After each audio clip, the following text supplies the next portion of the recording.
Hi, boys and girls. My name is Maria Dismondy. I'm the teacher of Sunny Side Homeschool. It is a class that I've been teaching for free since the beginning of the COVID-19 closures. We learn 3 times a week together, Monday, Wednesday, Fridays at 12 p.m. Eastern Standard Time. And this is my recap. So this isn't the whole 30-minute lesson. I do not record out of privacy of the families because the kids are chatting and I'm having kids turn their video on and we're having conversations. So this is the recap. And today what we did is we talked about optimism. And I actually had a guest author come in. Her name's Hannah Carmona. She's the author of Dazzling Travis, illustrated by Brenda Figueroa. So she shared this story. She read her book, Dazzling Travis, and she shared the story. And what we did is we made a connection to Travis and optimism. That because other people didn't like Travis and people said that the things that he liked to do, like he liked to dance and he liked to sing and he liked pink and he liked dolls. People said that was not okay and they didn't like him because of it. But he remained optimistic and he remained true to himself with a positive attitude. This is a story about being confident and original. So we talked about optimism, and optimism, a definition for kids is a feeling or showing of hope for an outlook of good. And I showed a video. It's a 3-minute, 4-minute video. You can download it by going to our resource page. But it is a video about these clouds. And there are some clouds and the clouds' role is to produce these baby animals and to give storks the baby animals to deliver to their mothers. It's all make-believe. It's cute. And then there's one cloud that is dark and sad, and the animals that he produces are very dangerous, like an alligator or a porcupine. And all of the other clouds that are happy and white in color, they are producing these fluffy little chicks and puppies and kittens. And so the stork that works with the cloud that is the storm cloud keeps getting injured from the dangerous animals. But instead of leaving his friend and giving up, he's a problem solver and he figures out a shift in perspective. He says, you know what? I'm working with a storm cloud and this is a dangerous job. Instead of giving up, I'm going to find protective gear to keep myself safe. And so he shows up with a football helmet on and protective gear. And so what we're talking about today is optimism, and there's 4 ways that kids can practice optimism. The first one is with a can-do attitude. Remember we talked about there's this little voice in your head, and it's you. It's your brain talking to yourself, and it can be super mean to you. You can be mean to you. I know it's so weird and confusing, but you can truly be mean to yourself. And so you want to quiet the inner voice when you have negative attitude when you have negative thoughts with positive thoughts. Okay, so you're thinking, oh, I'm not good enough, I'm not nice enough, and you say to yourself, you know what?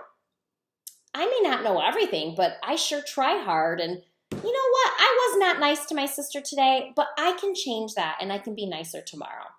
And so that's one way we can change our inner thoughts. Number 2 is to move your body. How does moving your body help with a positive mindset, positive outlook, being optimistic? Well, science has proven that when you move your body, there's positive changes that happen in the chemicals in your brain called endorphins, and it actually can make you feel happier. And so move your body. I know we're all at home right now. What can you do to move your body? YouTube has Cosmic Kids. YouTube has Cuckoo Kangaroo and Go Noodle and all these great programs that have brain breaks for kids, which we always do a brain break in class. Sometimes we do it with music, sometimes we don't.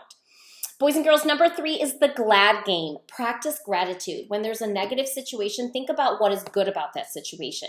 I showed a quick video from Pollyanna, a movie that I liked when I was a little girl. Pollyanna is with all these negative people, and she says to them, gosh, you should play the glad game. When you're negative about something, think about what is good about the situation.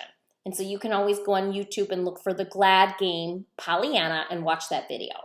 And last but not least, number 4 is perspective. And I did a little demonstration for perspective. So for example, how one person sees a situation compared to how someone else does. So let's say this arrow is pointing that way, and it's pointing towards all negative thoughts. So you are headed down the road of negativity. Now, how can you shift your perspective? You can do that with the power to choose, which is your choice. You choose your mindset. You choose how you're going to have a day, how you're going to handle what comes to you.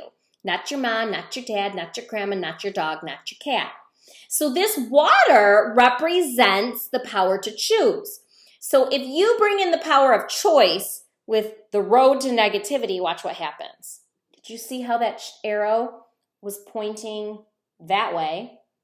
And now it's pointing the opposite direction. So with the power to choose, you can shift your perspective from going down negativity to having more positive thoughts. Is this magic?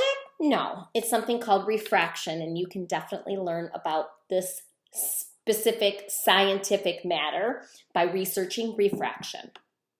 Last but not least, boys and girls, ladies and gentlemen, dun-da-da-dun, we said it's your turn, and I had children take a piece of paper, and I said, draw a cup, half full. So there's half amount of liquids. Now, this is a very old saying, but people will say, is your glass half full or is it half empty? And what this means is, if you look at a glass and there's half liquid, if you're thinking optimistically, you're going to say it's half full. If you're thinking negatively, you're going to say it's half empty. So we always want to look at our glass as being half full. Like, yeah, I only have half amount of liquid, yeah, but it's half full. Or you're going to be negative and say, oh, I only have half amount of liquid, it's half empty. And so that's an old saying. For optimism, we want to look at our glass as half full. All right, ladies and gentlemen, we said goodbye in Thai, sawadi. I always think of hello, which is sawadika. And so in Thai, goodbye is sawadi, and we will see you on Wednesday when we are learning about sportsmanship. And we have another guest author, Claire Nolan, who is going to be reading Evie's Field Day. Thank you, everyone.